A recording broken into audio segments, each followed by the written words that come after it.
अस्सलामु अलैकुम वरहमतुल्लाहि वबरकातुह। इन्नल हम्दलिल्लाह नहमदुहु व नुसल्ली अला रसूलिहिल करीम अम्मा बअद फ़अऊज़ु बिल्लाहि मिनश शैतानिर रजीम बिस्मिल्लाहिर रहमानिर रहीम। कुल इन्ना सलाती व नुसुकी व महयाया व ममाती लिल्लाहि रब्बिल आलमीन इला आखिरिल आया। व क़ाला नबिय्यु सल्लल्लाहु अलैहि वसल्लम मा वजदा साअतन व लम युदही फला यक़रबन्ना मुसल्लना इला आखिरिल हदीस। व क़ाला तआला मुख़बिरा व आमिरा फ़ी शान हबीबिही तकरीमा व तअज़ीमा इन्नल्लाह व मलाइकतहु युसल्लूना अलन नबी या अय्युहल्लज़ीना आमनू सल्लु अलैहि व सल्लिमू तस्लीमा। दुरूद इब्राहिमটা পড়ি সকলেই। আল্লাহুম্মা সাল্লি আলা মুহাম্মাদিন ওয়া আলা আলি মুহাম্মাদিন কামা সাল্লাইতা আলা ইব্রাহিম ওয়া আলা আলি ইব্রাহিম ইন্নাকা হামিদুম মাজিদ। আল্লাহুম্মা বারিক আলা মুহাম্মাদিন ওয়া আলা আলি মুহাম্মাদিন কামা বারাকতা আলা ইব্রাহিম ওয়া আলা আলি ইব্রাহিম ইন্নাকা হামিদুম মাজিদ। আলহামদুলিল্লাহ, সর্বপ্রথমে সেই মহান আল্লাহ সুবহানাহু ওয়া তাআলার দরবারে লাখ কোটি শুকরিয়া আদায় করি যে আল্লাহ সুবহানাহু ওয়া তাআলা আমাদেরকে বিগত একটি সপ্তাহ পরে মাহে জিলকদের দ্বিতীয় জুম্মায় যে আল্লাহ সুবহানাহু ওয়া তাআলা আমাদেরকে কবুল করে পবিত্র মসজিদে নিয়ে এসেছেন, সেই মহান স্রষ্টার দরবারে শুকরিয়া আদায় করি। সকলেই বলছি আলহামদুলিল্লাহ। বিশ্বনবীর শানে দুরূদ ও সালাম পাঠাই, সকলেই বলছি সাল্লাল্লাহু আলাইহি ওয়াসাল্লাম। যে নবীর শাফায়াত ছাড়া একটা আদম সন্তান আল্লাহর জান্নাতে প্রবেশ করতে পারবে না, কিয়ামতের কঠিন মুসিবতের সময় আল্লাহ সুবহানাহু ওয়া তাআলা যেন আমাদের সকলের জন্যই বিশ্বনবীর শাফায়াত নসিব করে দেন। আমরা সকলেই বলি আল্লাহুম্মা আমিন। মাগফিরাত কামনা করি সেই সকল শহীদদের জন্য, যে সকল শহীদানরা তাদের আল্লাহর জমিনে আল্লাহ দিন কায়েম তথা বাস্তবায়নের জন্য শেষ পর্যন্ত নিজের জীবনের তাজা রক্তটুকু বিসর্জন দিয়ে শহীদের নজরানা পেশ করেছেন। সেই মহান শহীদদের আল্লাহ সুবহানাহু ওয়া তাআলা যেন ক্ষমা করে শাহাদাতের উচ্চ মাকাম দান করেন। আমরা সকলেই বলি আল্লাহুম্মা আমিন। আমি মহাগ্রন্থ আল কুরআনুল কারীম থেকে একটি আয়াতে কারিমা আপনাদের সামনে তেলাওয়াত করেছি। বিশ্বনবীর অসংখ্য হাদিস শরীফ থেকে ছোট্ট একটি হাদিসের টুকরা আপনাদের সামনে উল্লেখ করেছি। কোরআন ও সুন্নাহর আলোকে অল্প সময়ের মধ্যেই কিছু কথা বলেই আমার কথা রীতি টানবো। আমার তৌফিক ইল্লা বিল্লাহ, ইনশাআল্লাহুল আজিজ, আলাইহি তাওয়াক্কালতু ওয়া ইলাইহি উনীব। আমি যে আয়াতে কারিমাটি আপনাদের সামনে তেলাওয়াত করেছি এটি হলো মহাগ্রন্থ আল কুরআনুল কারীমের 114টি সূরার মধ্যে এটি হলো 6 নম্বর সূরা। সূরার নাম সূরাতুল আনআম। 8 নম্বর পারা, 9 নম্বর পৃষ্ঠা, 20 নম্বর রুকুর, 9 নম্বর লাইনের 162 নম্বর আয়াত। এটা এই সূরার মোট আয়াত সংখ্যা 165, রুকু সংখ্যা 20। এই সূরাটা নাজিল হয় পবিত্র মাক্কাতুল মুকাররমায়। এই সূরাকে বলা হয় মাক্কি সূরা। মাক্কি সূরা সূরাতুল আনআমের 162 নম্বর আয়াতটি আপনাদের সামনে তেলাওয়াত করেছি, যার সরল অনুবাদ হলো আল্লাহ সুবহানাহু ওয়া তাআলা বলছেন, হে নবী আপনি আপনার উম্মতদেরকে বলে দিন, কুল ইন্না সলাতি, নিশ্চয়ই আমার সলাত অথবা নিশ্চয়ই আমার নামাজ, ওয়া নুসুকি, আমার কোরবানি, ওয়া মাহইয়ায়া, আমার জীবন, ওয়া মামাতি, আমার মরণ, লিল্লাহি রাব্বিল আলামিন, সবটুকুই যেন মহান স্রষ্টা আল্লাহ সুবহানাহু ওয়া তাআলার জন্যই হয়। এই দোয়া আল্লাহ সুবহানাহু ওয়া তাআলা বিশ্বনবীকে শিখিয়েছেন যে হে নবী তুমি বলো নিশ্চয়ই আমার নামাজ, আমার কোরবানি, আমার জীবন, আমার মরণ সব কিছুই যেন আল্লাহ সুবহানাহু ওয়া তাআলার জন্যই হয়। আর হাদিসে বিশ্বনবী সাল্লাল্লাহু আলাইহি ওয়াসাল্লাম বলছেন, মা ওয়াজাদা সাআতাও ওয়া লাম ইউদাহি ফালা ইয়াকরবান্না মুসাল্লানা। যে ব্যক্তি সমর্থ থাকা শর্ত, অর্থাৎ সমর্থবান হওয়া শর্ত যে ব্যক্তি কোরবানি করল না সে যেন আমার ঈদগাহের নিকটবর্তী না হয়। এই হুমকি বিশ্বনবী সাল্লাল্লাহু আলাইহি ওয়াসাল্লাম দিয়েছেন। প্রিয় ভাই বাবাজিরা আমার, আসছে সামনে পবিত্র ঈদুল আজহা। আমরা অনেকেই ঈদুল আজহার সময় কোরবানি করি, কিন্তু নামাজ আদায় করিনি। আসলে নামাজ আগে না কোরবানি আগে? নামাজ ব্যতি রেখে অর্থাৎ বেনামাজি কোরবানি করলে কোরবানি হবে কিনা, এটা আমাদের জানা উচিত। প্রিয় ভাই বাবাজিরা আমার, তারপর অনেকেই কুরবানি করে শর্ত ছাড়া, অর্থাৎ কুরবানি করতে হয় তাই কুরবানি করে, আল্লাহকে সন্তুষ্ট করার জন্য কুরবানি করে না, এবং যে অর্থ দিয়ে কুরবানি করে সে অর্থটা বৈধ হয় না, বৈধ থাকে না, হারাম অর্থ দিয়ে কুরবানি করে এবং আল্লাহকে সন্তুষ্ট করার উদ্দেশ্য থাকে না, আবার নামাজ পড়ে না। এরকম অনেক বেনামাজি কুরবানি করে, অনেক বড় বড় গরু ক্রয় করে মানুষকে দেখায়। এদের কুরবানি কবুল হয় কিনা এটা আপনাকে আমাকে সুস্পষ্টভাবে জানতে হবে। কোরবানির বিধান কিন্তু আজ থেকে না, আদম আলাইহিসসালাতু ওয়াস সালাম থেকে কোরবানির বিধান চলে আসছে। আল্লাহ সুবহানাহু ওয়া তাআলা কোরআনুল কারীমের সূরা হজের 34 নম্বর আয়াতে বলছেন, ওয়ালিকুল্লি উম্মাতিন জাআলনা মানসাকাল লিয়াযকুরু ইসমাল্লাহি আলা মা রাযাকাহুম মিন বাহিমাতিল আনআম। তিনি বলছেন, আমি প্রত্যেক উম্মতের জন্য কুরবানির বিধান নির্ধারণ করে দিয়েছি, আর আমি আল্লাহ আমার পক্ষ থেকে যে চতুষ্পদ জন্তু তাদেরকে আমি দান করেছি। এই বস্তু যখন, এই জন্তু যখন তারা জবহ করবে, তারা যেন আমার নাম উচ্চারণ করে, অর্থাৎ আমার নামই যেন এই জন্তুগুলো জবহ করে, কোরবানি করে। এটা আল্লাহ সুবহানাহু ওয়া তাআলা বলছেন। কিন্তু আল্লাহ এই আয়াতের প্রথম অংশেই বলছেন, ওয়ালিকুল্লি উম্মাতিন জাআলনা মানসাকা, অর্থাৎ প্রত্যেক উম্মতের জন্য এই কোরবানির বিধান আমি আল্লাহ নির্ধারণ করে দিয়েছি। আপনারা জানেন আমরা যে কোরবানি করি এটা হলো ইব্রাহিম আলাইহিসসালাতু ওয়াস সালামের সুন্নাহ, কিন্তু আদম আলাইহিসসালাতু ওয়াস সালামের পুত্রদ্বয় 2 সন্তান কিন্তু কোরবানি করেছিল। আপনারা জানেন আদম আলাইহিসসালাতু ওয়াস সালামের 80 জোড়া সন্তান ছিল, যমজ সন্তান, প্রত্যেকবার 2টা করে সন্তান জন্মগ্রহণ করতো, একটা ছেলে একটা মেয়ে, একটা ছেলে একটা মেয়ে, যমজ সন্তান 40 বারে 40 জোড়া 80টি সন্তান জন্মগ্রহণ করেছিল। তার মধ্যে প্রথম সন্তান জন্মগ্রহণ করেছিল কাবিল, তার সাথে একটা ও তার যে বোন, সহোদরা যে বোন জন্ম নিয়েছিল তার নাম আকলিমা। সুশ্রী, দেখতে খুবই সৌন্দর্যমণ্ডিত, খুবই চেহারা সুরত ভালো ছিল। কিন্তু হাবিলের সাথে যে বোনটা জন্ম নিয়েছিল সে হলো মানে দেখতে খুবই খারাপ, কুশ্রী চেহারা, সুশ্রী চেহারা তার ছিল না, নাম হলো লেওয়াজা। এই 2 সন্তান যখন জন্ম নিল যমজভাবে, তারা যখন মেচিউরড হলো, অ্যাডাল্ট হলো, তখন আল্লাহ সুবহানাহু ওয়া তাআলা নির্দেশ করলেন তাদেরকে বিবাহের ব্যবস্থা করার জন্য।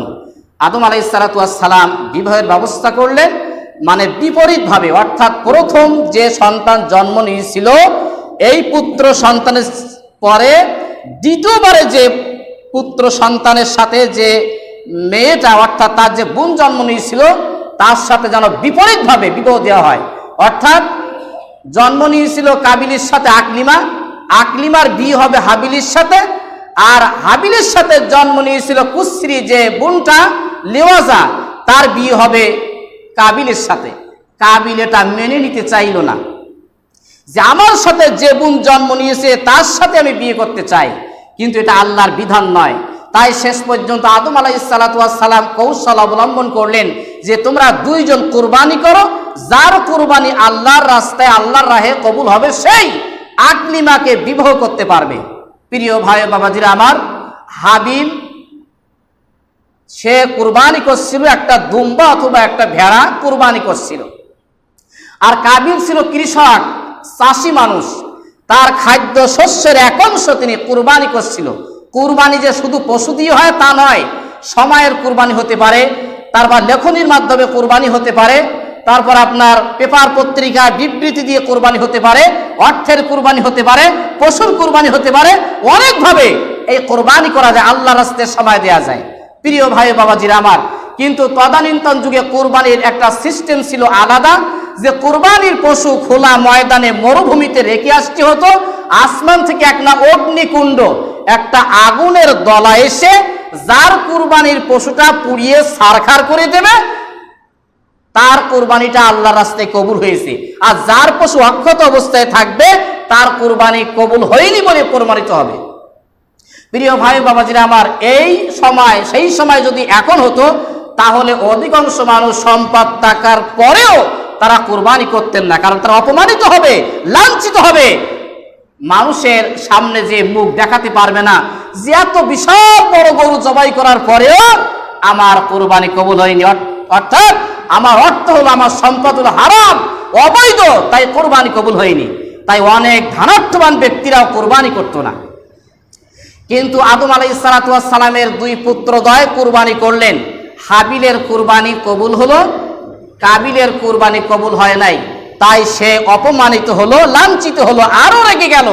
তাই বলল, এভাবেই বর্ণনা করা হয়েছে। আল্লাহ সুবহানাহু ওয়া তাআলা বর্ণনা করেছেন, ওয়াতলু আলাইহিম নাবা আবনাই আদম বিল হক। আল্লাহ তাআলা বলছেন, হে নবী, আদম আলাইহিস সালাতু ওয়াস সালামের সেই পুত্রদ্বয়ের ঘটনা, হাবিল এবং কাবিলের ঘটনা তুমি তোমার উম্মতদেরকে পাঠ করে করে শোনাও, যথাযথভাবে তাদেরকে শুনিয়ে দাও।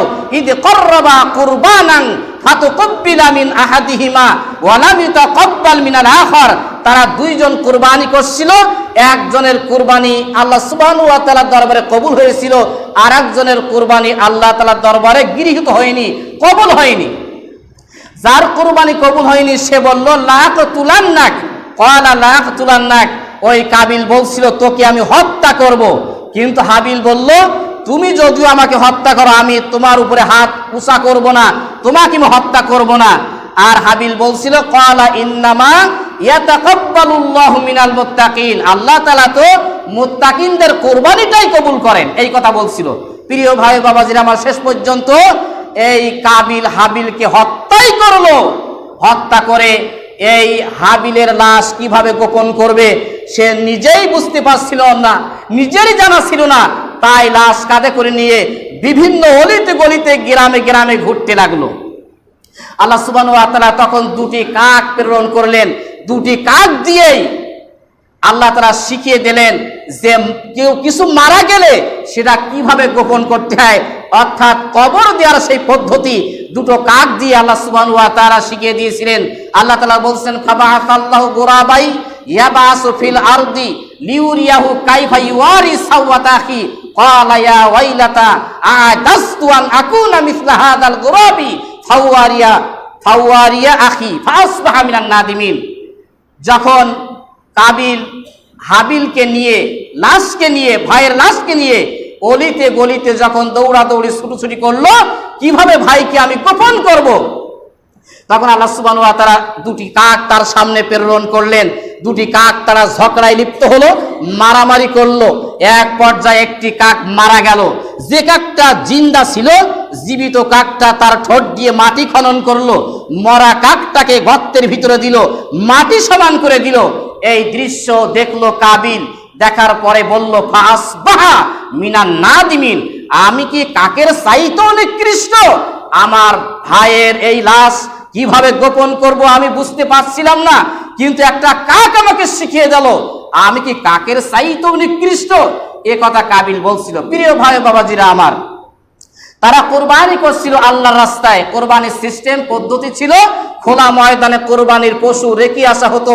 আসমান থেকে আল্লাহ আগুন প্রেরণ করে যার কোরবানি কবুল হবে সেটা পুড়িয়ে ছারখার করে দেবে, আর যার কোরবানি কবুল হবে না সেটা পড়েই থাকবে। বোঝাই যাবে কার কোরবানি কবুল হয়েছে, কার কোরবানি কবুল হয় নাই। কিন্তু কাবিল বলছিল, ইন্নামা ইয়াতাকাব্বালুল্লাহু মিনাল মুত্তাকিন। তুমি যদি আমাকে হত্যা করো, তোমাকে আমি হত্যা করব না, এই ধরনের অন্যায় আমি করব না। আর আল্লাহ তাআলা মুত্তাকি যারা হয় তাদের কোরবানিটাই কবুল করেন। প্রিয় ভাই বাবাজিরা আমার, ইব্রাহিম আলাইহিস সালাতু ওয়াস সালামকে আল্লাহ সুবহানাহু ওয়া তাআলা অনেকগুলো পরীক্ষা নিয়েছিলেন। আপনারা জানেন 10টারও বেশি পরীক্ষা নিয়েছিলেন। প্রত্যেকটা পরীক্ষায় তিনি সাকসেসফুল হয়েছিলেন। আল্লাহ নিজেই বলছেন, ওয়াইদিব তালা ইব্রাহিম রাব্বুহু বিকালিমাতিন ফাতাম্মাহুন্না। ইব্রাহিমকে যত পরীক্ষা নিয়েছি সব পরীক্ষায় তিনি সাকসেসফুল হয়েছিল। তার মধ্যে একটি পরীক্ষা হলো যে যখন সন্তান হয় না, বয়স হলো 86 বছর, আল্লাহর কাছে আবেদন করেন, আল্লাহ রব্বি হাবুলি মিনাস সালিহিন, হে আমার প্রতিপালক তুমি আমাকে একটা নেক সন্তান দান করো। আমরা আসলে আল্লাহর কাছে দোয়া করি, কিন্তু দোয়া কবুল হয় না। দোয়া কবুল না হওয়ার কয়েকটি কারণ আছে, তার মধ্যে একটি উদাসীন হয়ে আমরা দোয়া করি। কি দোয়া করতেছি আমরা নিজেই জানি না, কি বললাম আরবিতে আমরা নিজেই জানি না। দোয়া কবুল না হওয়ার যে কারণগুলো, তার মধ্যে প্রধান কারণ হলো আমরা কি দোয়া করি নিজেই জানি না, উদাসীন হয়ে দোয়া করি, কি বলছি নিজেই জানি না। আপনারা জানেন কিনা জানি না, মুহাক্কিক একজন আলেমের কাছে আমার শোনা, ঢাকায় একজন ইমাম সাহেব তিনি এশার নামাজ আদায় করলেন। এশার নামাজ আদায় করার পরে হাত তুলে দোয়া করতেছে, রব্বি লা তাজারনি ফারদাও ওয়া আনতা খায়রুল ওয়ারিসিন। হে আল্লাহ তাআলা, তুমি আমাকে নিঃসন্তান রেখো না, আমাকে একটা সন্তান দান করো। আমি নিঃসন্তান, আমার কোনো সন্তান নেই, তুমি আমাকে দয়া করে একটা সন্তান দান করো। বড় একজন আলেম ওই মসজিদে ছিলেন, সে মনে করলেন যে ইমাম সাহেবের বয়স তো কম না, কিন্তু কোনো সন্তান নেই। আসলে সন্তান নেই না সন্তান আছে, তারপরও কি দোয়া করতেছে জানে না। তখন ওই আলেম ইমাম সাহেবের কাছে স্পেশাল ভাবে জিজ্ঞেস করলেন যে হুজুর, আপনার বাচ্চা কাচ্চা কয়জন? তিনি বললেন, আল্লাহ সুবহানাহু ওয়া তাআলা আমাকে 4টি সন্তান দান করেছেন। তখন ওই আলেম বললেন যে আপনি মুনাজাতে মিথ্যে দোয়া করলেন কেন? আপনি বলছেন রব্বি লা তাজারনি ফারদাও ওয়া আনতা খায়রুল ওয়ারিসিন, হে আল্লাহ তাআলা তুমি আমাকে একটা সন্তান দান করো, আমাকে নিঃসন্তান এভাবে ছেড়ে দিও না, এভাবে ফেলে রেখো না, আমাকে একটা সন্তান দান করো। এই দোয়া মিথ্যে দোয়া করলেন কেন? হাত তুলে মিথ্যে কথা বললেন কেন? অর্থাৎ ইমাম সাহেব দোয়া করে, কিন্তু আসলে কি দোয়া করতেছে? যাদের সন্তান হয় না তারাই দোয়া করবে, রব্বি লা তাজারনি ফারদাও ওয়া আনতা খায়রুল ওয়ারিসিন, হে আমার প্রতিপালক তুমি আমাকে একটা সন্তান দান করো, আমি নিঃসন্তান, আমার কোনো সন্তান নেই। এভাবে দোয়া করতে হয়। আমরা উদাসীন হয়ে দোয়া করি, তাই তো দোয়া কবুল হয় না। আপনারা আমার মুখে শুনেছেন ভারতের প্রখ্যাত একজন কারি, বিখ্যাত কারি, সে একবার সৌদি আরবে গিয়েছিল। যাওয়ার পরে তাকে এশার নামাজের ইমামতি করার জন্য বলা হলো। যেহেতু সে একজন খুব ভালো এলহাম, খুব সুন্দর কণ্ঠ, সে ভালো একজন কারি, তাকে এশার নামাজের ইমামতি করার জন্য বলা হলো। তিনি এশার নামাজের ইমামতি করলেন, খুবই সুন্দর কেরাত, খুবই মধুর আওয়াজ। কিন্তু সালাম ফিরানোর পরে মুসল্লিরা বসে কানে কানে কানাকানি করে, অর্থাৎ একজন আর একজনের কানে কি যেন বলছে। ইমাম সাহেব মনে মনে ভাবতেছে, আমার নামাজের মধ্যে কোনো ফরজ ওয়াজিব ছুটি গেল নাকি, নামাজের ভিতরে কোনো ভুল ত্রুটি হলো নাকি, এই চিন্তা ইমাম সাহেব করতেছে। এমন অবস্থায় একজন মুসল্লি ইমাম সাহেবের সামনে এসে বসে বলছে, হুজুর মানুষের এমনটি করতেছে কেন, বুঝতে পেরেছেন? কারি সাহেব হুজুর বললেন, আমি তো কিছুই বুঝতে পারতেছি না, এমনটি করতেছে কেন? বললো, আপনি যে নামাজটা পড়িয়েছেন, প্রথম রাকাতে পড়েছেন সূরা ইউসুফ, খুব সুন্দর আপনার কেরাত পড়ার সিস্টেম খুবই সুন্দর, আপনি বিশুদ্ধ কোরআন পড়তে পারেন, আপনার বিশুদ্ধ তেলাওয়াত, আপনি তাসবিহ সহ কোরআন তেলাওয়াত করেছেন, খুবই মধুর লেগেছে শুনতে। কিন্তু সমস্যা হলো প্রথম রাকাতে পড়েছেন সূরা ইউসুফ। কোরআনুল কারীমের মধ্যে আল্লাহ তাআলা যত ঘটনা বর্ণনা করেছেন, শ্রেষ্ঠ ঘটনা হলো ইউসুফ আলাইহিস সালাতু ওয়াস সালামের ঘটনা। আল্লাহ নিজেই বলছেন, আহসানুল কসাস, সুন্দরতম ঘটনা আমি আল্লাহ অবতীর্ণ করেছি, সেটা হলো ইউসুফ আলাইহিস সালাতু ওয়াস সালামের ঘটনার মতো এত সুন্দর ঘটনা কোরআনুল কারীমের মধ্যে আর নাই, আল্লাহ নিজেই বলছেন। কিন্তু আপনি প্রথম রাকাতে সূরা ইউসুফ পড়েছেন, খুব সুন্দর হয়েছে। দ্বিতীয় রাকাতে অন্য এক জায়গা থেকে একটা সূরা তেলাওয়াত করেছেন, কোনো সমস্যা নেই। কিন্তু আপনি তেলাওয়াত করতে করতে এমন এক জায়গায় রাখলেন, এমন এক জায়গায় ওয়াকফ করলেন, থামলেন, থামার পরে আপনি রুকুতে গেলেন। ইউসুফ নবীর মতো এমন একজন বড় নবী, তাকে কুয়ার মধ্যে ফেলে রেখে আপনি রুকুতে চলে গেলেন। আপনার উচিত ছিল পরবর্তী একটা আয়াত পড়ে ইউসুফকে কুয়ার উপরে উঠিয়ে তারপর রুকুতে যাওয়া। এই জন্য মানুষেরা, তারা হলো আরবি ভাষাভাষী, তারা কে কি বলতেছে সবই জানে। কোরআনের কোন আয়াত তেলাওয়াত হচ্ছে, এর অর্থ কি, এর তরজমা কি, এর সরল অনুবাদ কি, কোন ঘটনা তেলাওয়াত করা হচ্ছে, তারা সব ভালো জানে। এই জন্য আর এই কারি সাহেব শুধু তেলাওয়াত করতেছে, কিন্তু কোথায় থামলো, এর অর্থ কি, অর্থ দিয়ে খেয়াল না করার কারণে ইউসুফ আলাইহিস সালাতু ওয়াস সালামের মতো এমন একজন নবীকে কুয়ার মধ্যে ফেলে রুকুতে চলে গেল। তাই মানুষেরা এরকম করতেছে যে এত সুন্দর ঘটনা, কিন্তু ইউসুফকে কুয়ার মধ্যে রেখেই রুকুতে চলে গেল। আর একটা আয়াত পড়লেই তো ইউসুফ কুয়ার থেকে উঠে যেত। ওয়াজাত সাইয়ারাতুন ফাআরসাল ওয়ারিদাহুম ফাআদলা দাওয়া, আর একটা আয়াত পড়লেই তো ইউসুফ বালতিতে করে উপরে উঠে যেত। কিন্তু আপনি কেন এখানেই থামলেন? আর আমাদের বাংলাদেশে অনেক ইমাম রয়েছে, ছোট ছোট সূরা পড়ে, কিন্তু তার অর্থ জানে না।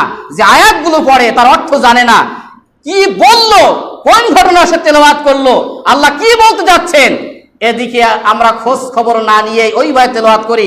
এই জন্য তো মানুষের মন নামাজে বসে না, খুশু সৃষ্টি হয় না, একাগ্রতার সৃষ্টি হয় না, কারণ সে কি পড়ছে সে নিজেই জানে না। প্রিয় ভাই বাবাজির আমার, এজন্য আমরা যে সূরাগুলো তেলাওয়াত করি আমাদের উচিত অর্থগুলো জানা। যদিও আপনি শব্দের পরে শব্দ ওয়ার্ড মিনিং করে না পড়তে পারেন, তারপর অন্তত এই সূরাটার এই অর্থ মুখস্থ করে যদি আমরা ধীরে ধীরে তেলাওয়াত করি আর অর্থের দিকে তাকাই, তাহলে সম্ভব নামাজের ভিতরে মনকে আবদ্ধ রাখা। প্রিয় ভাই বাবাজিরা আমার, তার নামাজ আমরা যে দোয়াগুলো করি, কি দোয়া করতেছি আমরা নিজেই জানি না। দোয়া করতে হয় তাই আমরা দোয়া করতেছি, কি বলছি তাও আমরা জানি না। এজন্য দোয়া করতে হবে উদাসীনতার সাথে নয়, জেনে শুনে বুঝে আল্লাহ সুবহানাহু ওয়া তাআলার কাছে দোয়া করতে হবে। ইব্রাহিম নবী দোয়া করলেন, রব্বি হাবলি মিনাস সালিহিন, হে আল্লাহ আমাকে একটা নেক সন্তান, সৎকর্ম পরায়ণ সন্তান আমাকে দান করুন। আল্লাহ তাআলা বললেন, ফাবাশশারনাহু বিগুলামিন হালিম, তোমাকে সুসংবাদ দিচ্ছি একটা ধৈর্যশীল সন্তানের বয়স যখন 5 থেকে 7 বছর হলো, দৌড়াদৌড়ি করতে পারে, ছুটাছুটি করতে পারে, পিতার কাজে সহযোগিতা করতে পারে, এমন বয়সে যখন উপনীত হলো, তখন ইব্রাহিম আলাইহিস সালাতু ওয়াস সালাম তার সন্তানকে বলছে, ফালাম্মা বালাগা মাহু সাইয়া, ইব্রাহিম আলাইহিস সালাতু ওয়াস সালাম বলছেন, আমি স্বপ্ন দেখেছি গত রাতে, ক্বালা ইয়া বুনাইয়া, হে আমার কলিজার টুকরা সন্তান, আমি স্বপ্নে দেখেছি, ইন্নী আযবাহু, তোমাকে জবাহ করতেছি, ফানজুর মাজা তারা, তোমার অভিমত কি, তোমার মন্তব্য কি, তুমি কি বলতে চাও। অর্থাৎ ইব্রাহিম আলাইহিস সালাতু ওয়াস সালাম তার 5-7 বছরের সন্তানকে বলছে, আমি রাতে স্বপ্নে দেখেছি যে তোমাকে আমি জবাই করতেছি, তোমার মন্তব্য কি, তুমি কি বলতে চাও। আমাদের সমাজে অনেক ভুয়া ঘটনা রয়েছে, কোরআন এবং সুন্নাহর সাথে কোনো মিল নেই। এ হুজুর আলোচনা করেছে আর 5 জন শুনিছে, মুখস্থ করি আর এক জায়গায় বলিছে, কিন্তু কোরআন এবং সুন্নাহর সাথে এই কথাগুলো মিল আছে কিনা মিলিয়ে দেখিনি। তার মধ্যে একটা হলো যে ইব্রাহিম আলাইহিস সালাতু ওয়াস সালাম নাকি বলছিল তার বিবি হাজরার কাছে যে ইসমাইলকে গুছিয়ে দাও, দাওয়াতে নিয়ে যাব। তারপর যখন কুরবানি করবে তখন নাকি ইব্রাহিম আলাইহিস সালাতু ওয়াস সালাম কাপড় দিয়ে চোখ বেঁধে নিয়েছিল। একেবারে বানোয়াট মিথ্যা ভিত্তিহীন কাহিনী। তারপর ইসমাইলের হাত পা বাঁধা হয়েছিল।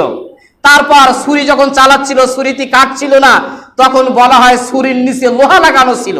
তারপর বলা হয় যখন কাটে না, তখন ওই ছুরি যখন জোর করে ফেলে দেয় ছুঁড়ে, ওই ছুরি যে পড়ে একটা পাথরের উপরে, পাথরটা দ্বিখণ্ডিত হয়ে যায়। এই কথা সুন্নাহর সাথে কোনো মিল নেই। আল্লাহ সুবহানাহু ওয়া তাআলা ইব্রাহিমকে বলছেন, বাপকে বেটা, পিতা হলো নবী, সন্তানও নবী। ইব্রাহিম আলাইহিস সালাতু ওয়াস সালাম তার সন্তানকে বলছেন, হে কলিজার টুকরা সন্তান, ক্বালা ইয়া বুনাইয়া ইন্নী আরা ফিল মানাম, নিশ্চয় আমি স্বপ্ন দেখেছি, আন্নী আযবাহুক, তোমাকে জবাই করতেছি, ফানজুর মাজা তারা, তোমার অভিমত কি বলতে চাও। সন্তান বলছে, ক্বালা ইয়া আবা তিফআল মা তুমার, হে আমার পিতা, আপনি যা আদিষ্ট হয়েছেন খুব তাড়াতাড়ি কার্যকর করুন, তা না হলে শয়তান আপনাকে ঘুরিয়ে ফেলবে। সৎ কাজে শয়তান বাধা দেয়, আপনি তাড়াতাড়ি এই কাজ সম্পাদন করুন, আপনি বাস্তবে পরিণত করুন। সাতাজিদুনি ইনশাআল্লাহু মিনাস সাবিরিন, আপনি আমাকে ধৈর্যশীলদের মধ্যে পাবেন। আমি লাফালাফি করব না, ছুটাছুটি করব না, দৌড়াবো না। আল্লাহ যেহেতু খুশি আমাকে কুরবানি করলে, আপনি আমাকে পাবেন ধৈর্যশীলদের মধ্যে। প্রিয় ভাই বাবাজিরা আমার, ব্যাপক লম্বা ঘটনা কোরআন থেকে আপনাদেরকে বলছি।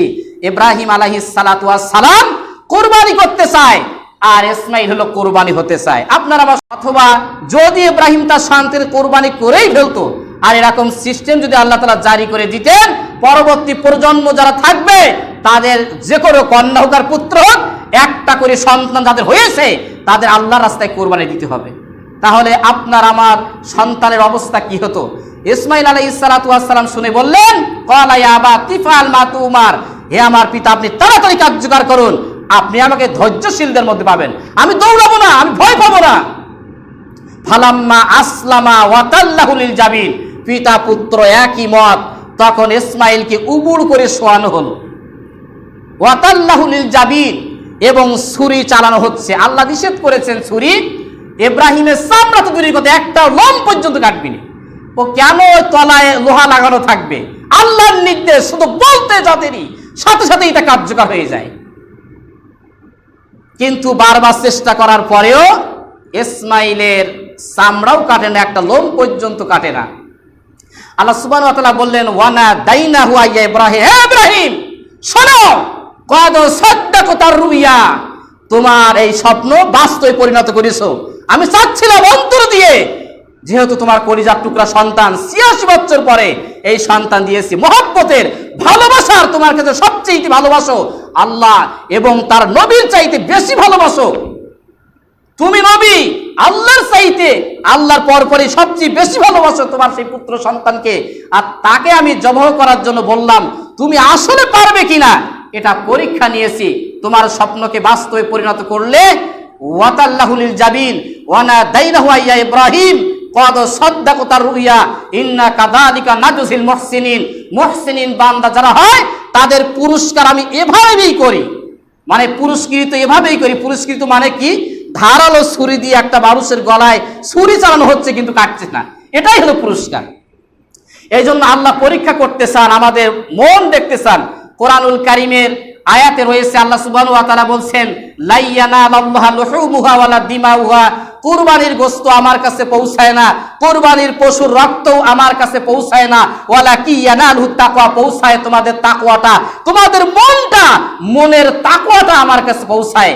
হাদিসে বিশ্বনবী সাল্লাল্লাহু আলাইহি সাল্লাম বলছেন ইন্নাল্লাহা লা ইয়ানজুরু ইলা সুওয়ারিকুম ওয়া আমওয়ালিকুম, আল্লাহ সুবহানাহু ওয়া তাআলা কোন মানুষের চেহারা সুরত দেখেন না, কোন মানুষের সম্পদ দেখেন না, কি পরিমাণ সম্পদ সে ডিপোজিট করেছে এটা আল্লাহ তাআলা কখনো দেখেন না, কার চেহারা কেমন আল্লাহ কখনো দেখেন না। ওয়ালা কি ইয়ানজুর ইলা কুলুবিকুম ওয়া আমালিকুম, আল্লাহ দেখেন মানুষের অন্তর এবং সাথে সাথে দেখেন তার আমলগুলো কেমন হচ্ছে, এটাই আল্লাহ সুবহানাহু ওয়া তাআলা দেখতে চান। এই জন্য কোরবানি করতে গেলে অবশ্যই অবশ্যই হালাল টাকা দিয়ে কোরবানি করতে হবে, আর আল্লাহকে খুশি করার উদ্দেশ্যেই কোরবানি করতে হবে, আর আপনার নামাজ পড়া লাগবে। কোরআনুল কারীমে ছোট্ট একটি সূরা, সকলেরই মুখস্থ, সূরাতুল কাউসার, ছোট্ট সূরা, এর মাঝখানের আয়াতটা আপনারা পড়ে দেখবেন। এর অনুবাদ যে ফাসাল্লি লিরাব্বিকা ওয়ানহার, তোমার প্রতিপালকের জন্য তুমি সালাত আদায় করো, ওয়ানহার, আর তার জন্য কোরবানি করো। এখানে কিন্তু সালাত আদায় করার কথা প্রথমে আসছে, তারপর কিন্তু কোরবানির কথা আসছে। তারপর সূরা আনআমে 162 নম্বর আয়াতে আল্লাহ তাআলা বলছেন কুলিন্না সালাতি, নিশ্চয় আমার নামাজ, ওয়া নুসুকি, আমার কোরবানি। প্রথম কিন্তু নামাজের কথা বলা হয়েছে, তারপর কোরবানি। ইসলামের তো একটা বিধিবিধান রয়েছে, প্রথম যেমন ফরজ, তারপর ওয়াজিব, তারপর সুন্নাতে মুআক্কাদা, তারপর সুন্নাতে গায়রি মুআক্কাদা, তারপর মুস্তাহাব নফল, একের পর এক আছে। আমার নাভির থেকে হাঁটু পর্যন্ত ঢেকে রাখা হলো ফরজ, 24 ঘন্টায় 17 ঢেকে রাখা ফরজ। এখন পাগড়ি বাঁধা সুন্নত বলেন আর নফল বলেন, যাই বলেন, এখন যদি আপনি লুঙ্গি খুলে মাথায় পাগড়ি বেঁধে ওই সওয়াব আপনি নিতে চান, তাহলে আপনি ভুল করবেন, কারণ আপনার ফরজ এইটি আগে রক্ষা করতে হবে। সুযোগ হলে আপনি পাগড়ি বাঁধবেন, কিন্তু আপনার নামাজ আগে পড়তেই হবে। অধিকাংশ উলামায়ে কেরাম, ইসলামিক স্কলাররা বলেছেন যারা নামাজ পড়ে না তাদের কুরবানি কবুল হয় না, যারা নামাজ পড়ে না তাদের কুরবানি কবুল হয় না, যারা নামাজ পড়ে না তাদের কুরবানি আল্লাহর দরবারে অ্যাকসেপ্ট হয় না, গৃহীত হয় না। বেনামাজির কুরবানি আল্লাহ তাআলা কবুল করেন না। কারণ হাদিসের মধ্যে আসছে মান তারাকা সালাতা মুতাআম্মিদান ফাকাদ কাফারা, যে ব্যক্তি ইচ্ছা করে নামাজ ছেড়ে দেয় তার মুসলমানিত্ব বজায় থাকে না, সে কুফরি করলো, কাফের হয়ে গেল। এই কথা বিশ্বনবী সাল্লাল্লাহু আলাইহি সাল্লাম বলছেন। অন্য একটা হাদিসে বিশ্বনবী সাল্লাল্লাহু আলাইহি সাল্লাম বলছেন যে ব্যক্তি নামাজ আদায় করে না দ্বীন ইসলামের মধ্যে তার কোনো অংশ নেই। যে ব্যক্তি নামাজ আদায় করে না দ্বীন ইসলামের মধ্যে তার কোনো অংশ নেই। অন্য হাদিসে বিশ্বনবী বলেন আস-সালাতু ইমাদুদ্দিন, নামাজ হলো দ্বীন ইসলামের খুঁটি, নামাজ হলো দ্বীন ইসলামের খুঁটি। এটা একটা পিলার। যদি একটা ঘর নির্মাণ করেন পিলার ছাড়া ওই ঘর কিন্তু সোজা করে রাখা সম্ভব নয়। বিশ্বনবী বলেন আস-সালাতু ইমাদুদ্দিন, দ্বীনের খুঁটি হলো সালাত, সালাত ছাড়া কুরবানি করলে হবে না। অধিকাংশ উলামায়ে কেরাম, অধিকাংশ ইসলামিক স্কলাররা বলেছেন যদি বেনামাজি কুরবানি দেয় সেই কুরবানি আল্লাহর দরবারে কবুল হবে না। আর কেউ কেউ বলেছেন কবুল হবে যদিও হালাল টাকা দিয়ে কুরবানি করে, আল্লাহকে খুশি করার জন্য কুরবানি করে, কিন্তু ওই কুরবানি পরকালে কোনো উপকারে আসবে না। কিছু উলামায়ে কেরাম কথা বলেছেন কারণ আপনাকে প্রথম সালাত আদায় করতে হবে। আপনি যদি ইসলাম কবুল করেন ফজরের সময়, ইসলাম কবুল করার সাথে সাথে আপনার উপরে ফজরের ফরজ নামাজ হলো ফরজ। আপনি যদি জোহরের সময় ইসলাম কবুল করেন, জোহরের নামাজ আপনার জন্য ফরজ। আসরের ওয়াক্তে যদি আপনি ইসলাম কবুল করেন, আসরের নামাজ আপনার জন্য ফরজ। কিন্তু ইসলাম কবুল করলেই কিন্তু আপনার রোজা ফরজ হয় না। রোজা ফরজ হতে গেলে রমজান মাস লাগে। ইসলাম কবুল করলেই কিন্তু যাকাত ফরজ হয় না। যাকাত ফরজ হতে গেলে সম্পদ লাগে, টাকা পয়সা লাগে। ইসলাম কবুল করলেই কিন্তু হজ ফরজ হয় না, সম্পদের প্রয়োজন হয়। কিন্তু ইসলাম কবুল যখন করবেন, যে ওয়াক্তে করবেন, সেই ওয়াক্তের নামাজ আপনার উপরে ফরজ, জরুরি, আপনাকে পড়তেই হবে। কিছু জানেন না, নাই জানেন, মানুষরা যা করবে আপনাকে তাই করতে হবে, পড়াই লাগবে, বাধ্যতামূলক, কোনো ক্ষমা নেই। যতক্ষণ পর্যন্ত আপনার হুঁশ আছে, সেন্স আছে, ততক্ষণ আপনাকে নামাজ আদায় করতেই হবে। প্রিয় ভাই বাবাজিরা আমার, প্রথমে নামাজ পড়তে হবে, তারপর কুরবানি করতে হবে। আমরা অনেকে আছি সপ্তাহে শুধু জুম্মার দিন আসি, কিন্তু সপ্তাহে 5 ওয়াক্ত নামাজ আমরা পড়িনি। এক ইমাম সাহেব হুজুর ওয়াজ করতে করতে এমন এক পর্যায়ে বলে ফেললেন, আপনারা যারা বেনামাজি সবাই শুকর, সবাই জানোয়ার, যারা নামাজ পড়েন না। কোরআনের সাথে এই কথার মিল রয়েছে। আল্লাহ তাআলা বলেছেন, অধিকাংশ জিন এবং ইনসানদেরকে দিয়েই আমি জাহান্নাম পরিপূর্ণ করব। তাদের অপরাধ থাকবে 3টি। লাহুম কুলুবুল ইয়াফকাহুনা বিহা, কলব আছে, অন্তর আছে, তারপর আকল আছে, কিন্তু ভালো জিনিস বুঝতে চায় না। ওয়ালাহুম আয়ুনুল্লাহ ইবসিরুনা বিহা, চোখ আছে, ভালো জিনিস কখনো দেখে না। ওয়ালাহুম আযানুল্লাহ ইয়াসমাউনা বিহা, কান আছে, ভালো জিনিস কখনো শোনে না। এরা হলো উলাইকা কাল আনআম, চতুষ্পদ জন্তুর মতো, বালহুম আদল, বরঞ্চ তার চাইতে নিকৃষ্ট। এ কথা বলেছেন আল্লাহ সুবহানাহু ওয়া তাআলা। ইমাম সাহেব হুজুর আলোচনা করতে করতে বললেন, যারা নামাজ পড়ে না, বেনামাজি, এরা হলো শুকরের মতো। শোনার পরে মানুষেরা সব ক্ষিপ্ত হয়ে গেল, খেপে উঠলো। হুজুর আলোচনা করে যখন স্টেজ থেকে নামবেন, মানুষেরা লাঠি সোটা নিয়ে এসেছে, হুজুরকে অ্যাটাক করবে, মারবে। হুজুর বললেন, কি খবর তোমাদের? বলল, খবর কি আপনার দেখাচ্ছে, আপনি নিচে নামেন। আপনি আমাদেরকে শুকর বলেছেন, শুয়োর বলেছেন, আপনি নিচে নামেন। তখন বলল, কেন আপনারা ঈদের নামাজ পড়েন না? বলে, হ্যাঁ ঈদের নামাজ পড়ি। আচ্ছা জানাজা পড়েন না? বললে, হ্যাঁ। এমনও মানুষ আছে দেখবেন সারা জীবন নামাজ না পড়লো, জানাজা পড়ে, আবার জানাজায় না গেলেও অন্তত ঈদ বকরা ঈদ পড়ে। তখন ইমাম সাহেব কৌশল করে বলে, আপনারা সবাই তো নামাজি, যারা জীবনে কেবলামুখী হয় না, যারা জানাজা পড়ে না, ঈদের নামাজ পড়ে না, বকরা ঈদের নামাজ পড়ে না, আমি তাদেরকে শুয়োর বলেছি, আপনারা সবাই মুসলমান। প্রিয় ভাই বাবা, আসলে তো তা নয়। কারণ আপনার 5 ওয়াক্ত নামাজ যেমন ফরজ, জুম্মার নামাজও তদ্রূপ আপনার ফরজ। আপনি 5 ওয়াক্ত নামাজ পড়েন না, জুম্মার দিন আসেন, আপনাকে উদ্বুদ্ধ করতেছি, উৎসাহিত দিচ্ছি, কিন্তু আপনি কি ভেবে দেখেছেন 5 ওয়াক্ত নামাজ আমার জন্য ফরজ? আমি 5 ওয়াক্ত নামাজ না পড়ি, সপ্তাহে কেন 1 ওয়াক্ত পড়ি। হাদিসের মধ্যে আসছে, লোক দেখানো ইবাদত করলেই সেটা শিরকির গুনাহ হবে। শিরিক 2 প্রকার, শিরকে আকবার আর শিরকে আসগর। বড় শিরিক আর ছোট শিরিক। যখন একটা মানুষ 5 ওয়াক্ত নামাজ পড়ে না, জুম্মার দিন পড়ে, তার আমলনামায় শিরকির গুনাহ লেখা হবে। নিজের কাছে খারাপ লাগে, আজকে জুম্মার দিন তাও বাড়ি থাকবো, লোকেরা কি বলবে, মা বকাবকি করছে, বা বলছে ছেলেটা এত খারাপ হয়ে গেল, আজকে জুম্মাও গেল না। মানুষের মুখ বন্ধ করার জন্য আপনি জুম্মা নামাজ পড়তে এসেছেন। আর আমরা যারা কুরবানি করি, বড় বড় গরু কিনে কুরবানি করি, আপনাদের উদাত্ত আহ্বান জানাচ্ছি, অবশ্যই আপনারা সালাত আদায় করবেন। এখনো সময় রয়েছে। আমি সময় থাকতে আলোচনাটা আপনাদের সামনে করছি, কারণ নামাজ পড়তেই হবে। আল্লাহ তাআলা বলেছেন, নামাজ পড়া হলো ফরজ, কুরবানি ওয়াজিব। 4 জন ইমাম, একজন ইমাম, আমাদের ইমাম ইমাম আজম আবু হানিফা রাহমাতুল্লাহ আলাইহি, তিনি বলেছেন যে কুরবানি করা হলো ওয়াজিব, সমর্থবানদের উপরে কুরবানি করা ওয়াজিব। বাকি 3 জন ইমাম বলেছেন, ইমাম শাফি, ইমাম মালিক, ইমাম আহমদ ইবনে হাম্বল, 3 জন বলেছেন না, কুরবানি করা সুন্নাতে মুআক্কাদা। কিন্তু সুন্নাতে মুআক্কাদা ও ওয়াজিবের মধ্যে খুব একটা পার্থক্য না, গুরুত্ব প্রায় সমান, কিন্তু কুরবানি করতে হবে যারা সমর্থবান। এজন্য বিষ্ণু বলেছেন যে মাওয়াজাদা সাতাও ওয়ালাম ইউদহি ফালা ইয়াকুরবান্না মুসাল্লানা, যে ব্যক্তি সামর্থ্য থাকা সত্ত্বেও কুরবানি করে না, সে যেন আমার ঈদগাহের নিকটবর্তী না হয়। প্রিয় ভাই বাবাজিরা আমার, আল্লাহ তাআলা আমাদের অন্তর দেখতে চান, আমাদের মন দেখতে চান। এজন্য বিশ্বনবী একদিন দাঁড়ালেন এবং তার শাহাদাত আঙ্গুলি বুকের দিকে দিয়ে বললেন, আত্তাকওয়া হা হুনা, আত্তাকওয়া হা হুনা, আত্তাকওয়া হা হুনা, ওয়া ইয়াসিরু ইলা সাদরিহি সালাসা মাররাত। তাকওয়া এখানে থাকে, তাকওয়া এখানে থাকে, তাকওয়া এখানে থাকে। আল্লাহর ভয় অন্তরে থাকে, এই কলবে থাকে। আল্লাহর ভয় করে যেটাই করবেন, আল্লাহ সিলেক্টেড করবে। যদি আমি বান্দার হক না নষ্ট করি, শিরকির মতো অন্যায় না করি, বাকি অপরাধগুলো যদি করি, 5 ওয়াক্ত নামাজ পড়লে এমনি তো ক্ষমা হয়ে যাবে। আর আল্লাহর ভয় যদি থাকে, আল্লাহর কাছে আমরা কেঁদে কেঁদে বলতে পারি, আল্লাহ অবশ্যই ক্ষমা করবেন। কারণ আল্লাহ বাহানা খুঁজবেন যে এই ব্যক্তিকে আমি মাফ করে দেবো, জান্নাত দেবো। কিভাবে দেওয়া যায়? ওই যে বনি ইসরাইলের এক সুন্দর ঘটনা, বনি ইসরাইলের এক ব্যক্তি তিনি বললেন সন্তানদেরকে ডেকে যে আমি মৃত্যু শয্যায় শায়িত, এখনই আমার সময় শেষ হয়ে যাচ্ছে, সন্তানেরা শোনো, আমি মারা যাওয়ার পরে আগুনে পুড়িয়ে ফেলবে, ছাইগুলো দুটি ভাগ করবে, একটি ভাগ মাটির সাথে মিশিয়ে দেবে আর একটা ভাগ পানির সাথে মিশিয়ে দেবে। তখন সন্তানেরা বলল যে আপনি এ কথা বলছেন কেন? আপনি কেন এ কথা বলছেন? লাশ পুড়িয়ে ফেলার কথা কেন বলছেন? সে বলল আল্লাহি আল্লাহি আল্লাহি, আমি আল্লাহর কসম করে বলছি, আমি যে পরিমাণ অন্যায় করেছি, যদি আল্লাহ আমাকে ধরতে পারে এমন শাস্তি আমাকে দেবে, পৃথিবীর কোন মানুষকে এত বেশি শাস্তি আল্লাহ তাআলা দিবেন না। তা আল্লাহ যাতে আমাকে ধরতে না পারে, আমাকে পুড়িয়ে ছাইগুলো নদীতে ফেলে দেবে আর কিছু মাটির সাথে মিশিয়ে দেবে।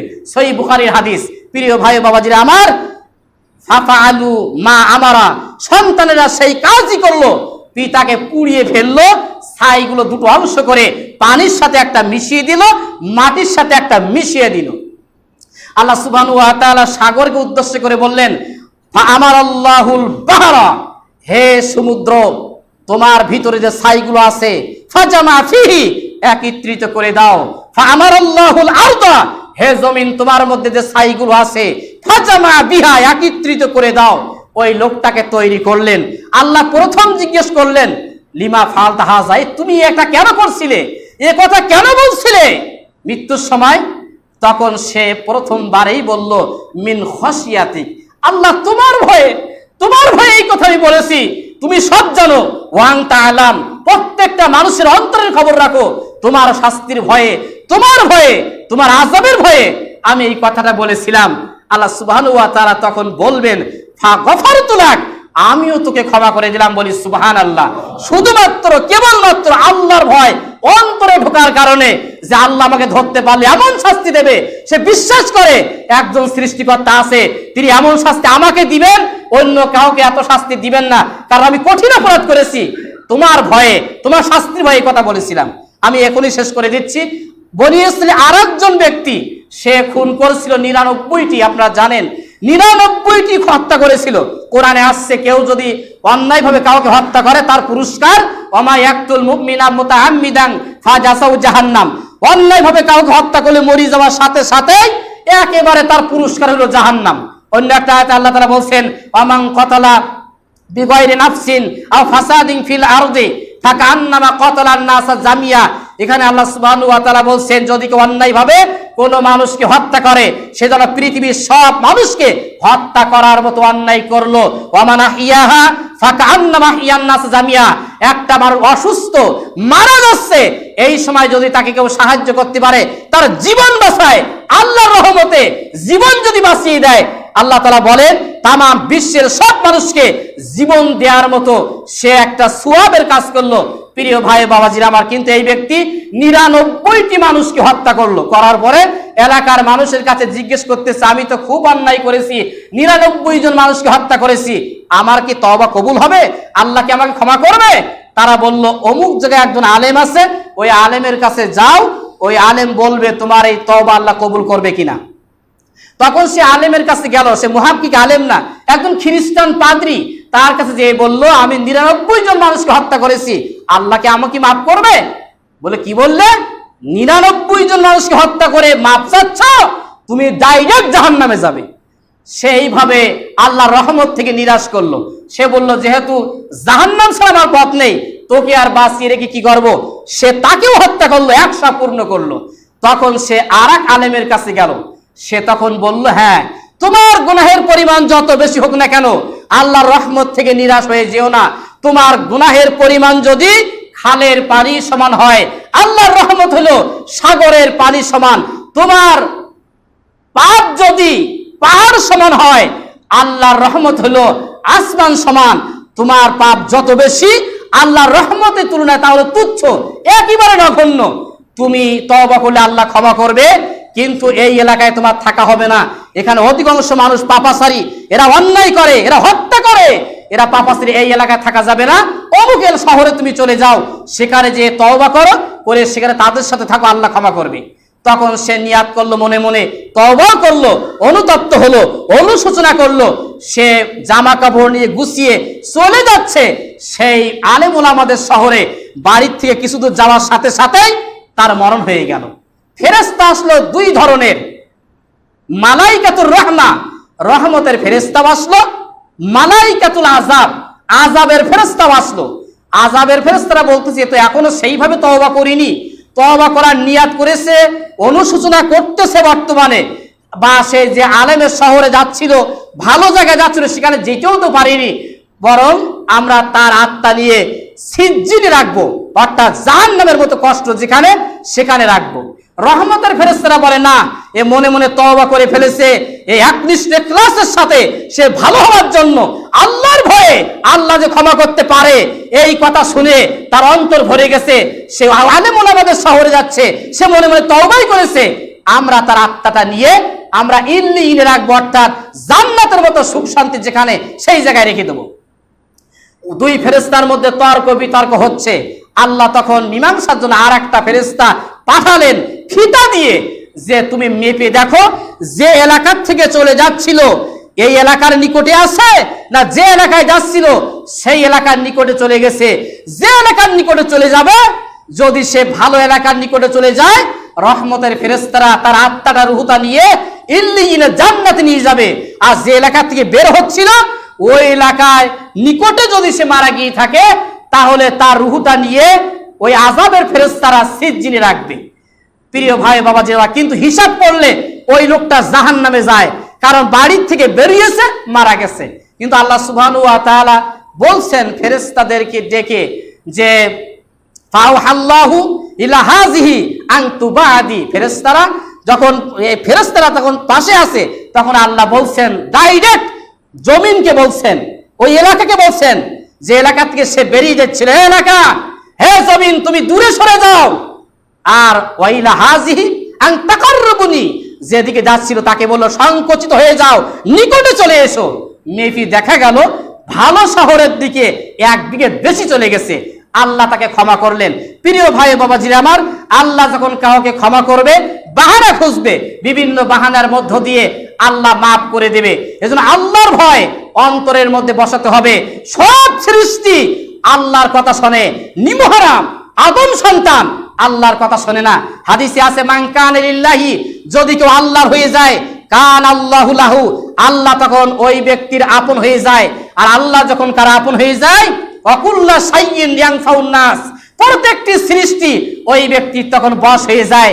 আগুন তার বশ হয়, লোহা তার বশ হয়, বাতাস তার বশ হয়, জমিন তার বশ হয়, প্রত্যেকটি সৃষ্টি তার বশ হয়ে যাবে। পশু তার বশ হবে। যদি আমরা আল্লাহর হয়ে যেতে পারি, আল্লাহ আমাদের হয়ে যাবে। আগুন আল্লাহর কথা শোনে, জমিন আল্লাহর কথা শোনে, সূর্য আল্লাহর কথা শোনে। আল্লাহ একবার বললেন ইয়া নারু কুনি বারদান ওয়া সালামান আলা ইব্রাহিম, ইব্রাহিমের একটা লোম পর্যন্ত কাটবি না। ছুরি কথা শুনলো, ইব্রাহিম ছুরি কথা শুনলো যে তুই একটা পশমও কাটবি না। তারপর আল্লাহ সুবহানাহু ওয়া তাআলা আগুনকে নির্দেশ করলেন ইয়া নারু কুনি, হে আগুন বারদান ওয়া সালামান, ইব্রাহিমের জন্য শান্তিদায়ক হয়ে যাও। আগুন সেই কথা শুনলো। ইব্রাহিম 200 বছর হায়াত পেয়েছিল। একেবারে শেষ বয়সে পোতা পুত্নীদের সাথে তিনি বলতেন যে আমার জীবনে যত আনন্দময় সময় কাটিয়েছি, যত স্বাচ্ছন্দ্যে আমার জীবনটা কেটেছে, সবচেয়ে বেশি আনন্দ ছিলাম নমরুদের অগ্নিকুণ্ডের ভিতরে। প্রিয় ভাই বাবাজিরা আমার, আগুন কোনো ক্ষতি করতে পারেনি। আমরা যদি আল্লাহর হয়ে যাই, আল্লাহ আমাদের আপন হয়ে যাবেন। আর প্রত্যেকটি সৃষ্টি আল্লাহ তাআলা আমাদের বশ করে দেবেন। এজন্য আমরা আমাদের নিয়াত ঠিক করি, ইখলাসের সাথে কুরবানি করার চেষ্টা করি। 5 ওয়াক্ত নামাজ পড়ব, তারপরে কুরবানি করব। আর যে সম্পদ দিয়ে আমরা কুরবানি করব, এই সম্পদটা যেন হালাল হয় এবং আল্লাহকে খুশি করার জন্য কুরবানি করব। এই উদাত্ত আহ্বান রেখেই আজকের আলোচনার এখানেই পরিসমাপ্তি টানতেছি। ওয়া আখিরু দাওয়ানা আনিল হামদুলিল্লাহি রাব্বিল আলামিন। আসসালামু আলাইকুম ওয়া রাহমাতুল্লাহি ওয়া বারাকাতুহু।